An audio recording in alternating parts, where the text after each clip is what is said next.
The grey pre-dawn light offered little solace to Elias. For years, it had merely marked the beginning of another arduous day, another battle against a sea that seemed to withhold its bounty more often than it shared.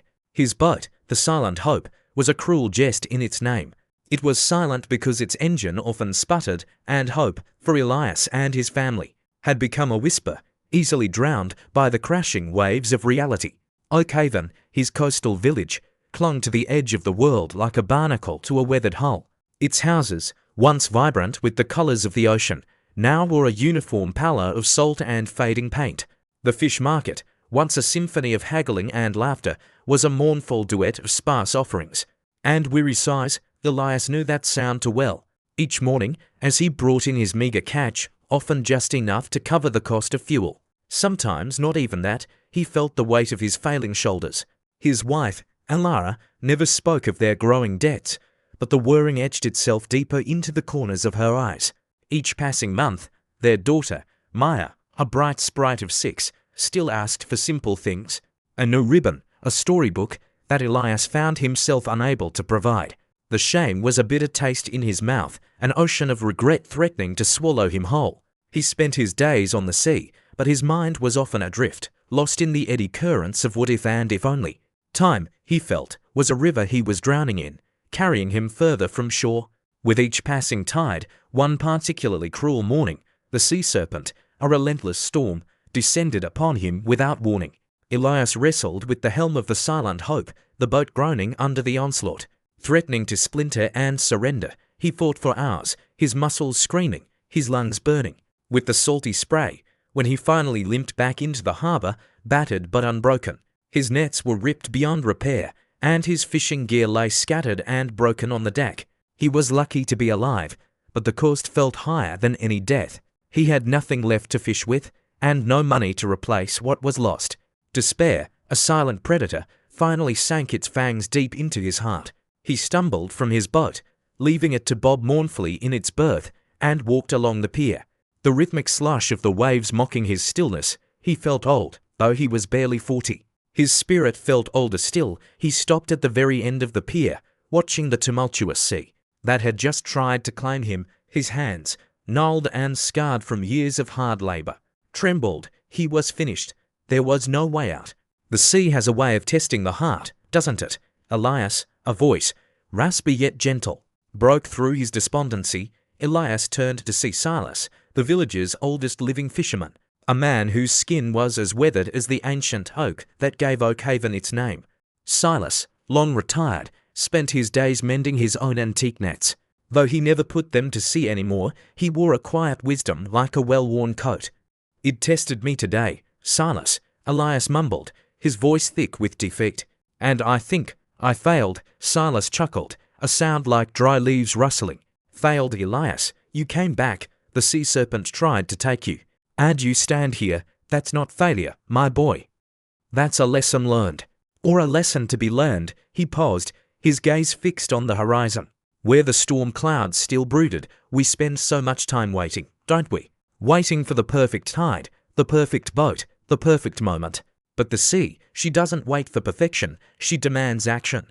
With whatever you have, right now. Elias looked at his broken nets, his battered boat. "But what do I have, Silas? My nets are ruined, my boat barely floats. My spirit is ... double quotes." He trailed off. Silas merely nodded, a profound understanding in his ancient eyes. He didn't offer solutions, but a different kind of wisdom. "Go home, Elias, rest. And when the sun rises tomorrow, ask yourself not what you don't have, but what you do have, and what you can do with it." That night, Elias stared at the ceiling of his small home, Alera's comforting presence beside him. Maya's soft breathing from the next room, Silas's words echoed in his mind. What do I have? What can I do with it? He had his hands, his knowledge of the sea, however flawed, and his burning desire to provide for his family, but more importantly, he had time. He had squandered it, bemoaned it, but he still had it. His gaze fell upon an old, leather-bound book on a dusty shelf, a forgotten gift from his grandfather he rarely read, finding little time or inclination. He picked it up, flipping through the brittle pages, A loose leaf of paper fluttered out. Yellowed with age, it was a newspaper clipping, a quote highlighted. In his grandfather's familiar hand, asterisk asterisk, do not wait. The time will never be just right.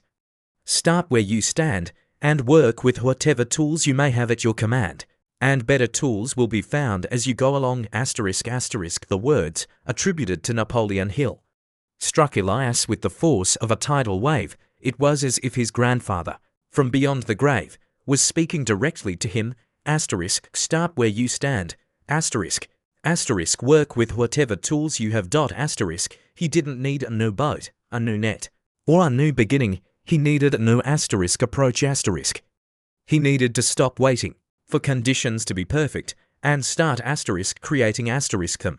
The value of time wasn't in its abundance, but in the intentionality of each passing moment. The next morning, Elias rose before the first hint of dawn. A fire lit within him that had long been dormant. Elias stirred, sensing a shift in his presence. He met her gaze. A flicker of renewed determination in his eyes. I'm going to mend the nets, he said, his voice firm, and I'm going to fix the boat. It might take time, but it will be done. He started by meticulously repairing his old nets. Every tear, every broken twine, was painstakingly rewoven. He used what he had, old rope, a needle his grandfather had carved. He worked methodically, patiently, no longer rushing through tasks, but giving each one his full attention. He spent hours studying the silent hope, patching its leaks, tightening its rigging, cleaning every inch. He learned that careful maintenance wasn't a waste of time, but an investment. He wasn't waiting for a new boat. He was making his current one new again, with his own two hands. While he couldn't fish, he used his time differently. He spoke to older fishermen, listening to their tales of past fishing grounds, forgotten techniques, and the subtle signs of the sea. He borrowed books from Elias, devouring information on tides, moon phases, fish migration patterns.